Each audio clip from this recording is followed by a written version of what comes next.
faded, running down to the riptide, taking away to the dark side. I wanna be your left-hand man. I love you when you're singing that song, and I got a lump in my throat 'cause you gonna sing the words wrong.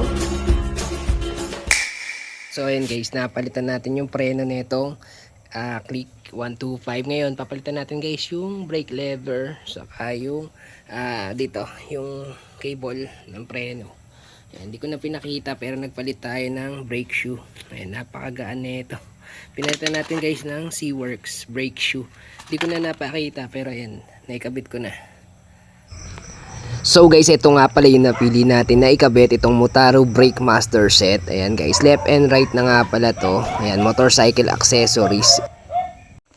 So guys, ngayong araw papalitan natin yung Brake Master nitong Click 125. Kanina napalitan na natin yung preno sa likod.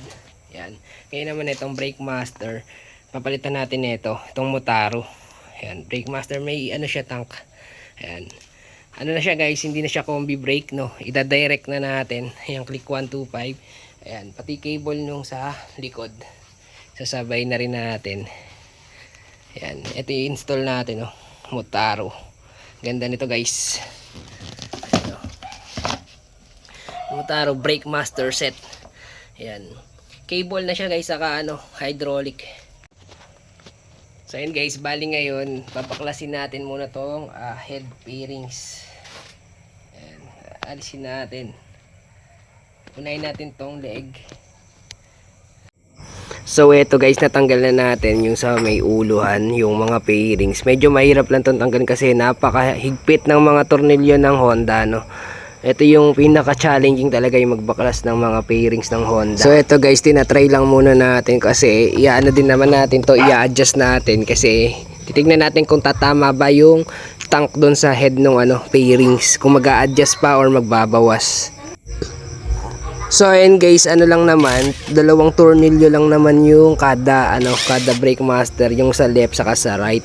Ayan, napakadali lang naman niya ikabit saka i-adjust.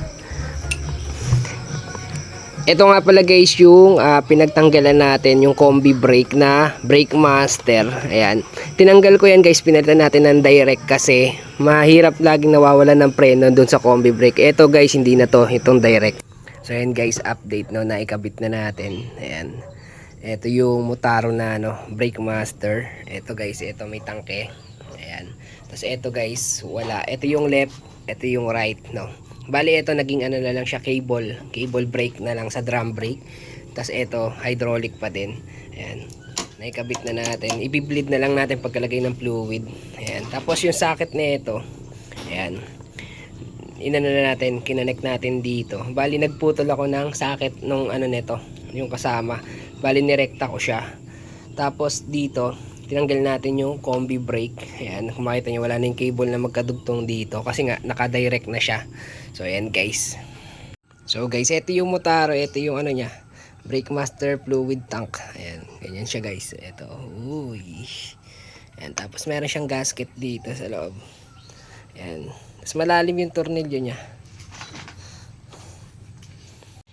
Ngayon naman guys, i-bleed natin. Ito lang yung gamit natin, itong whisk brake fluid. Ayan, DOT3 lang. Ayan yung ilalagay natin dito. Ayan guys. So ayan guys, pag naglagay tayo guys, huwag nyo munang pupunuin. Lagay ka muna, ganyan lang. Ayan, ayan nyo munang bumula.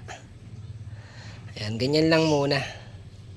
Tapos so ayan guys, kung wala kayong bleeder, pwede ganito, hayaan nyo munang ganyan-ganyan, tas hanggang sa bumula-bula muna. Ayan. Pag wala nang bula, dun tayo mag-a-adjust sa may caliper. So ayun nga guys, maayos naman yung preno natin, kaya hindi na kailangan i-bleed. Ayan, may times kasi na ganun guys, hindi na kailangan i-bleed. Ayan, hindi natin pupunuin para may konting hangin. So ayun guys, hindi na kailangan magtabas. Motaro brake master, no guys. Ayan, ayan, saktong sakto guys. Aerox B2. Ayan, click B2, click 125. Saktong sakto, no, yung brake master ni Motaro. So hindi mo na kailangan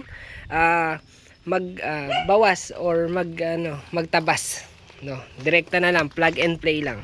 Yan, naka-direct ka na.